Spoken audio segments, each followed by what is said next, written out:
மாற்றுத்திறனாளிகளுக்கு வழங்கப்படும் உதவித்தொகையை உயர்த்தி வழங்க வேண்டும், உதவித்தொகை பெறுவதற்கான நிபந்தனையை அரசு தளர்த்த வேண்டும் என வலியுறுத்தி சென்னை சேப்பாக்கத்தில் 1000க்கும் மேற்பட்ட மாற்றுத்திறனாளிகள் காத்திருப்பு போராட்டத்தில் ஈடுபட்டுள்ளனர். இதுகுறித்து அனைத்து வகை மாற்றுத்திறனாளிகள் சங்கத்தின் தலைவர் ஜான்சி ராணியுடன் எமது செய்தியாளர் கோகுல் நடத்திய நேர்காணலை இப்பொழுது பார்க்கலாம். அதாவது என்னென்ன கோரிக்கைகளை வலியுறுத்தி இந்த காத்திருப்பு போராட்டத்தில் மாற்றுத்திறனாளி ஈடுபட்டிருக்காங்க? தமிழக அரசு சட்டமன்றத்திலேயே ஏற்கனவே அறிவிச்சாங்க, அலைக்கழிப்பு இல்லாமல் ஆரம்ப சுகாதார நிலையத்திலேயே அடையாள அட்டை வழங்கப்படும். ஆனா 2 ஆண்டுகளுக்கு 3 ஆண்டுகளுக்கு மேல ஆச்சு, இதுவரைக்கும் அது நடைமுறைப்படுத்தப்படல. அப்ப அடையாள அட்டை கொடுக்கக்கூடியது ஆரம்ப சுகாதார நிலையத்திலேயே வழங்கப்படணும்.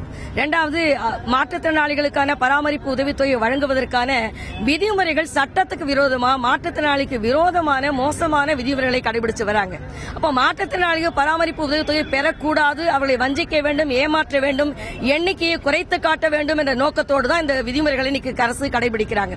அந்த கடுமையான விதிமுறைகளை ரத்து செய்ய வேண்டும்.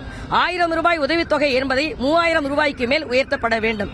3% வேலைவாய்ப்பு மாற்றுத்திறனாளிக்கு வழங்க வேண்டும் என்று உச்சநீதிமன்றத்தினுடைய வழிகாட்டுதல் தீர்ப்பெல்லாம் இருக்கு.